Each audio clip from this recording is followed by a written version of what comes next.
২০২৬ FIFA বিশ্বকাপের ফাইনালে স্পেনের কাছে বিষাদময় হারের পর অবশেষে নীরবতা ভাঙলেন ফুটবল ইতিহাসের অন্যতম সেরা তারকা লিওনেল মেসি।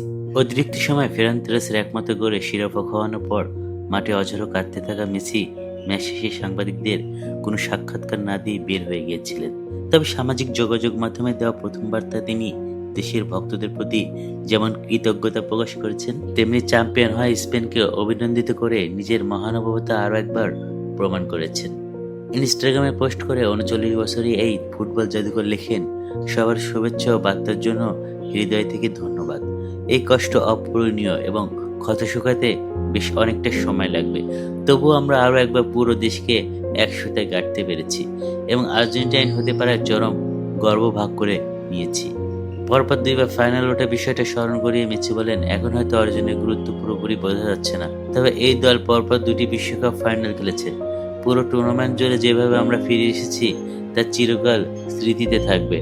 বার্তার শেষ লাইনে কোনো প্রকার ক্ষোভ না রেখে মেসি যোগ করেন, বিশ্বকাপ জয়ের জন্য আমি স্পেনকে আন্তরিক অভিনন্দন জানাই। বয়সকে শুধু একটা সংখ্যা বানিয়ে পুরো টুর্নামেন্টে ৮ ম্যাচে ৮ গোল ও ৪ অ্যাসিস্ট করেন মেসি। একমাত্র ১০ গোল করা ফার্সি তারকা কিলিয়ান এমবাপ্পে ছাড়া আর কেউ তার উপর ছিলেন না।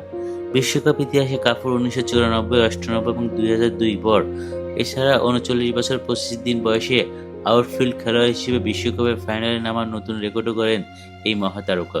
মেসির আবেগময় বার্তার পাশাপাশি আরও এক বড় ধাক্কা অপেক্ষা করছে আলবিসেলেস্তের জন্য। আর্জেন্টিনা কোচ লিওনেল স্কেলানি বিশ্বকাপ শেষে দায়িত্ব ছেড়ে দেওয়ার স্পষ্ট ইঙ্গিত দিয়েছে। আগামী ডিসেম্বর চুক্তির মেয়াদ শেষ হতে যাওয়া স্কেলানির ক্ষোভ ও কষ্ট ভেঙে আর্জেন্টিন সংবাদ মাধ্যম ওলেকে বলেন, আমি সভাপতির সঙ্গে কথা বলবো।